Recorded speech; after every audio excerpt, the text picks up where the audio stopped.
Hey, cherry pies. Today we're going to be getting into kind of the evolution of Joseline's Cabaret and just some common themes that I found throughout the show. We're going to talk about Joseline's image, different storylines, and basically her dream, especially starting off with season one, Miami, and as I make connections and themes throughout the seasons all the way up to Texas. Opening up, Joseline's Cabaret originally, her storyline and her dream that she presented it as is that she wanted to save these girls and put them in a nice, classy cabaret where they could make money by doing less. They could make more by doing less. She wanted to save these girls and live out her dream of this big musical cabaret, right? The cabaret basically is all about music. It's surrounded around music and dances. So who better than you girls to The actual reality of it is that yes, Joseline wanted to break off. She's coming from reality TV of being very successful, one of the highest paid reality TV personalities, and she's coming into this, and the opportunity that she's really presenting these girls is a brand and a chance to be on reality TV. So I want y'all to understand that it is entertainment and that Joseline has created and curated these different storylines to paint a different perspective of these different situations. I want to start with the cast. What I like about the cast of season one Miami, and something I've noticed throughout all of her seasons, is that her cast is a very nice variety, which I think does speak to the overall message of a good, successful cabaret, is that sexiness and beauty comes in all form. It really is variety and diversity. And if that's what she's trying to sell, then she did choose a very diverse cast. So in season one, we have Daisy and Chastity, which Daisy is like her homegirl, and Chastity is a homegirl of the homegirl who feel like, okay, we feel like we at the top. And Daisy has been labeled as the bottom bitch. Joseline knows her family, knows her kids, knows her mom. Flower is the father of my son. He has like 3, 4 girls. and they all work the club. Flower gets them places to live, home. Okay. And then we have Lucky and Jade, who are more of the charity case, right? The different phenotype. With Daisy and Chastity, their storyline turns into colorist Miami hoes, bullies, right? And Jade and Lucky, their storyline is young girls caught up in the streets, hustlers, right? They're hustlers, and they're being bullied, but they want to hustle and they want to get money, and Joseline can change their life. So these are the storylines that are immediately set up when they introduce us to the cast of the first season Miami. Some of these girls of season one, they're focused on money. They all kind of have a version of some type of pimp, daddy, mentor, but basically a man in their life who is controlling and sending money out and addressing them, men that they could potentially get in trouble with. Right off the bat, the girls are beefing because there's a clear divide. So we have these more fair skinned hoes, Daisy and Chastity, um, and then we have the two darker girls, and Sapphire brings up how she does want to get out of the club, and Sapphire is just like a little extra character here, but she brings up how she does want to get out of the club and how it's a harder experience for darker skinned women, and they might not understand that. And at this point, they're beefing over what type of hoes they are. So versus stripping and being put up and just giving all your money to your pimp, and he has multiple girls and he buys the houses and the cars, or being a physical 304. And like Jade said, like, I don't pick my money up off the floor, I pick it up off the dresser, actually selling it, having appointments, having a daddy, having somebody to bring that money back to me. They're all the same, but they're arguing over these different types of hustles. They're also arguing over their look, over their different experiences, and over the darker girls kind of having a harder and more dangerous experience and having to work harder for what they want because of colorism, of course. I feel like Daisy really wanted to assert her dominance, something that a lot of self-proclaimed pretty girls do all the time, and I'll never get it. It's always the ones who are self-proclaimed who nobody actually thinks is pretty, because definitely prettiest one of this season by general consensus was Lucky. Everybody thought that she was the most beautiful one, and I do think that Daisy felt threatened by the beauty of these girls, while and how they still could be chosen by Joseline despite colorism and despite Miami beauty standards. Joseline, coming straight from Atlanta, I feel as if she knows it's about the talent, it's about the confidence, it's about the hustle. It's not Miami. And Joseline, when she's building this cabaret, her goal is not to have it left in Miami. Her dream, ultimately, at this time, I'm pretty sure, is Vegas and New York and bigger cities and platforms that actually would enjoy a cabaret more than a strip club.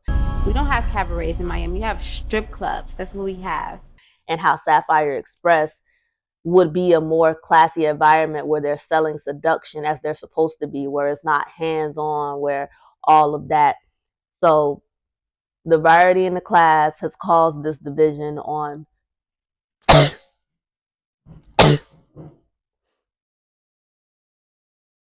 So I love the variety of the cast, but it has caused a division on colorism and the denial of how colorism affects these girls, and then on the different types of hustles and this type of class system, and on the delusion of these girls thinking they're better than these other girls just because of the way that they carry themselves, which we're going to get into. So there are some common repetitive themes of the cabaret that start initially in season 1 and they will just continue on, right? Picking rough hoes. Chanel, wet, wet, yummy, just rough looking hoes, and we're not understand how they're being chosen for a cabaret. 2 is the lack of competition for Joseline, right? Joseline does not want anybody who has a similar look to her, or who's bigger than her, or who actually can threaten her, or has a mind of their own, or will speak up. These are all things that get cut short in season 1, and y'all can start to see why as we get more into season 1. She wants girls who will deride, who will be overly grateful, who want to escape their situation, which is why she will gravitate more towards Jade and Lucky in this season, and why she will end up basically falling out with the girl she originally chose, she originally was friends with, because they won't give her a pitiful storyline to make her seem like the savior. She then has to transform into the bully. And this is a common theme of Joseline's Cabaret.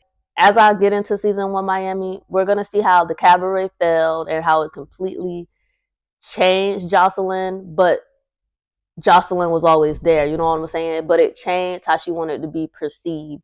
She went from wanting this perception of girl's girl, unity, community, saving them. I was once there. I used to be y'all, to I'm the boss. I'm not as dusty as y'all. I'm the biggest one. Y'all need to listen to me. Turning it into her being their daddy, her being the one controlling their money, etc. So, but those are the themes that I feel are constantly recurring in the cabaret.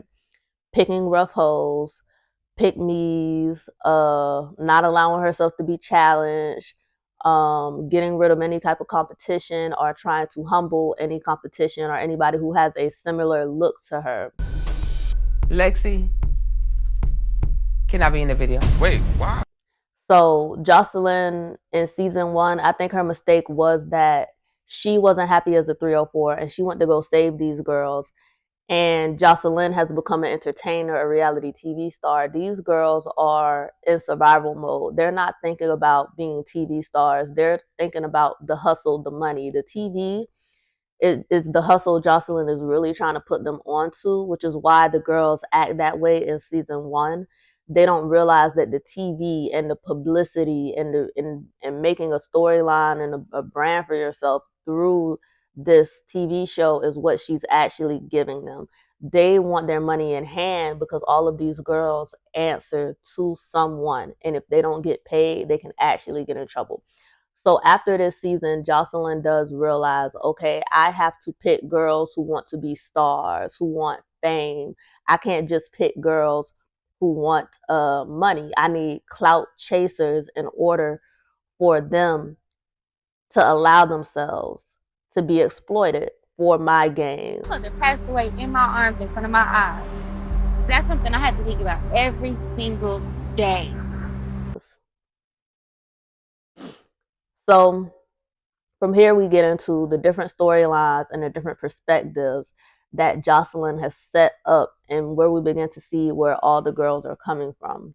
So Daisy says that the ongoing beef with Lucky and Jade is about appearances, and they basically, her and Chastity, they don't feel as if Jade and Lucky are good enough for this current opportunity that has been presented to them for whatever reasons, colorism, um, status, I guess, being homeless.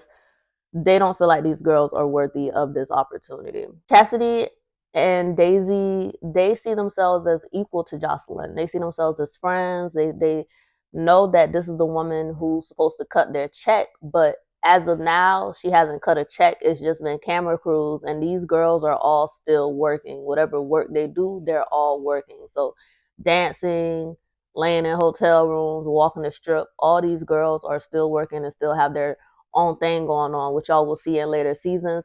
Joseline cuts that out because she wants it to be all about the cabaret. When she allowed them to have their own thing going on, and when she was in their stomping grounds, it was easier for them to challenge and run all over her because they could go and they could make that money that she wasn't giving them on the spot, right? She then goes down to the Blade where Jade is actively working, selling pee, and she even enhances this storyline, you know what I'm saying? Of I'm saving you from the strip, I'm saving you from having to sell yourself. And now we're also aligning this with the storyline of Daisy and Chastity have been bullying you. So at this point, she's painting a perspective, and you'll begin to notice the trend of the girls that she really loves and favors. They're all hustlers, right?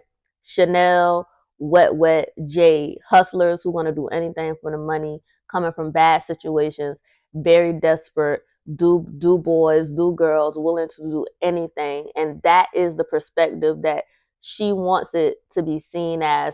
And I do think that Joseline does see herself in these girls. She does see the hustle. She does see the desperation. She sees the same girl who was up under Stevie J, and how Stevie J had his boot on her back for so long and wouldn't let her come up. She sees that in these women. In the moment with Jade, after Jade tells her story and all that she's been through, she shows empathy and compassion, and she cries with Jade in that moment. And that is a good storyline. You are special to me because I know the potential that you have and that you deserve. I believe in you. Like, this is a peek into Joseline's past, into her world, into the fact that her dream is bigger than just her. Her dream of the cabaret is going to be Joseline's cabaret, but it's going to be a safe space for all the little Jocelyn's of the world, all the little black girls and little Puerto Rican girls. This is supposed to be a safe space for them specifically and first and foremost, which she does stick with that theme throughout the seasons, when she does kind of target and always humble kind of white girls and light skinned women who get too big out of their head. Because another thing that Joseline says in this season that stands out to me is that, like, you can't tell light skinned hoes nothing, and that she does not identify as light skinned because she grew up in the islands. She's Puerto Rican, she's black, and she has a tan, in her words. But I do think that's important to note that Joseline has always and consistently, not just when it's convenient and without all the extra, she has always identified as black, black, black, black, black. So after this scene with Jade, you know, she feels guilty and remorseful for putting this girl in this situation where she already has lost her mother and is hustling and selling her body. She feels bad for even putting her in a situation where she now is being bullied by these other girls and being harassed and tormented because this is not the sisterhood that she's sold and advertised. What have I been doing? I'm allowing this young lady that's trying to change her life and get out of the street and take care of her family. I'm allowing her to get hurt. And it was emotional for me because I didn't like that. We get into the next theme of not being able to work with your friends, right? You can't work with your friends, which is why Joseline is having such a hard time with Daisy and Chastity this season because they are seeing themselves as equals while the other girls are seeing Joseline as a boss, as a savior. These two are seeing Joseline as another hustle, but as a homegirl that they hustling with, not as somebody they hustling for. Joseline punishes the girls for the bullying by leaving them out of her music video, and I think that was a proper way to handle a situation. Baddies could definitely take some notes. When girls are acting up, fighting, being bullies, making it a bad environment, and y'all claim y'all trying to get something done and make money, just like Bad Girls Club used to do, them hoes supposed to be left out. They supposed to be sent home. Like it should be some type of repercussions. But I think Joseline did right in that moment as the boss she claimed to be. Like I say, Natalie Nunn could take some notes, but as the boss she claimed to be in that moment when she said, "Okay, I'm going to leave y'all out of the video shoot because I do feel like y'all are the ones being bullies and causing the problems and y'all think y'all so beautiful. I would give this opportunity to people who would be more grateful, right? And who will probably show loyalty and be more humble after I give them this opportunity. If I give this opportunity to Daisy and Chastity, it'll probably go to their head. So Daisy and Chastity show up late anyway, very unprofessional. You can't work with friends, very disrespectful, might I say, but they're late to the point where they missed the entire video and they have the nerve to be mad at Joseline and say, "Why weren't we in the video?" Why weren't y'all on time? Because y'all's hustle and what y'all had going on with the men y'all are with is more important than Joseline's cabaret at this point, which is okay. Because when Joseline kind of calls them on it of like, I don't hear from y'all, y'all not here when I need y'all, etc., etc., Daisy brings up the fact that they haven't even gotten paid. And that basically sums up season one and kind of a problem that we'll see in future seasons too. But the problem in season one is that these girls was hustlers. They had men they had to report money back to, and they were not going to be exploited or humiliated for free. Not for free, okay? So if you haven't paid us yet, why should I allow you to walk down on me on the strip and tell everybody I'm selling pee? If you haven't paid us yet, why should I tell you that my baby daddy got 4 other girls and he paid for all our houses and our cars and we all give our money to him? If you haven't paid us yet and you got all these other storylines going on, you know what I'm saying? So Joseline tells the girls that's why they don't have a storyline and they're so boring because they don't have this come up story. And she begins trying to humble the girls, saying that Chastity has paper tags on her car, and Chastity is denying it. She's like, "I'm a business owner. You want us to degrade and humiliate ourselves? Like, no, we haven't even gotten paid." Like, and I agree with that. Like, so what is the price of humiliation? Because there is a price to humiliation. She even has to call Jade's pimp and ask him if she could be in a video, and she's really sweet and humble here. And Jade is saying how she appreciates how Joseline takes them under her wing and just how she really cares about them and wants to give them this opportunity. So that storyline is continuing, like savior, savior, savior. I'm helping these girls. But this also fully puts into frame the situation of these girls have men to answer to, which I keep saying. And if they don't report back, if they're staying late 11, 12 at night dancing for Joseline and they're coming home with no money, they could get in trouble because those men probably had jobs for them to do. That y'all don't realize that Johnson's using y'all to look better, you know? It's Beyonce, Kelly, and Roland, right? I low-key agree. I feel like that's why in different seasons she picks the girls for her video, how she picks them. You could be beautiful, you could be gorgeous, but you cannot have a same look as Joseline or stand out more than her in a way. You got to be like smaller than her. You cannot outshine Joseline. Daisy demands to get paid on behalf of everybody. This is where the problems really begin to start. Um, but they don't respect Joseline as a boss because she hasn't paid them. So they're not going to allow her to humiliate, degrade, or exploit them for money because the check has not been cut. The promises have not been kept. At this point, you just are a homegirl who done lied to us about some bread and about a money opportunity. And then we didn't even get to be in a music video.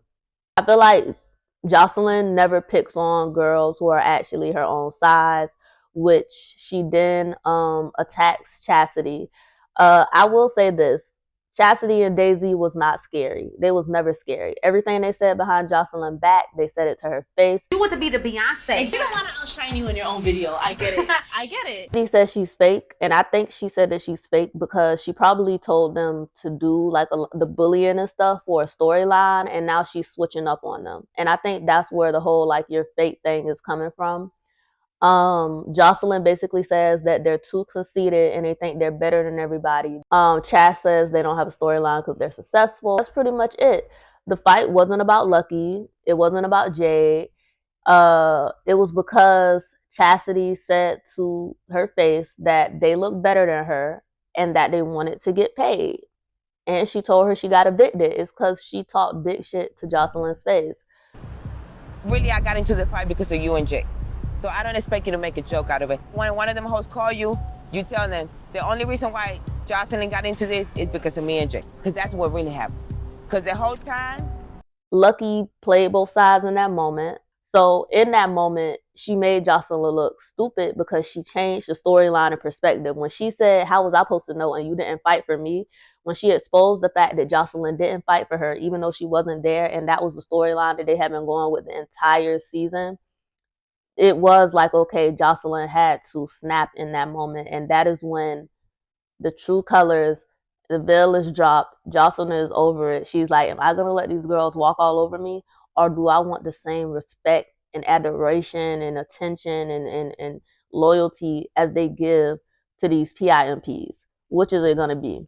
The cabaret has failed ultimately, which is why Joseline lashes out so badly at the end of season 1. The cabaret is a failure. It is, and she's taking it out on everybody. She's in pimp mode. She don't want no more questions. Nobody better not challenge her. She's throwing everything she did for these girls in their faces. And she even tells Lucky that she will call her nigga and let him handle her. And that he will teach Lucky respect. This girl who went through domestic violence, these girls who you're supposed to be saving away from these PIMPs, you're now threatening to directly call these same PIMPs and get them to hurt these girls. So at the end of the day, seasons 1 cast was loners. They were 304s that were loaned out to Joseline in hopes of making money. And because she couldn't deliver on the money, that entire cast kind of failed, except for the girls who wanted to get out of that situation and was really down to follow her dream, Sapphire, or Lucky, who she could speak to her older guy pimp and say there is money in this and he could influence her or say go take this game, you know what I'm saying, go work for Joseline. Jade does not end up coming back because Jade live in the real world. She's not leaving Miami. Her daddy was not going to let her leave the city. He didn't believe in her and he didn't want her to escape from him. So that is season 1 of Joseline's Cabaret Miami. And I will see you later, cherry pies. I only have 3 days of my Zeus subscription left, and I am not renewing it. So I'm going to try to run through all of these episodes, connect them to this latest season, Texas. And we're going to be a wrap with Zeus. It is boring over there. But I love you, cherry pies, and I will see y'all next time. Bye.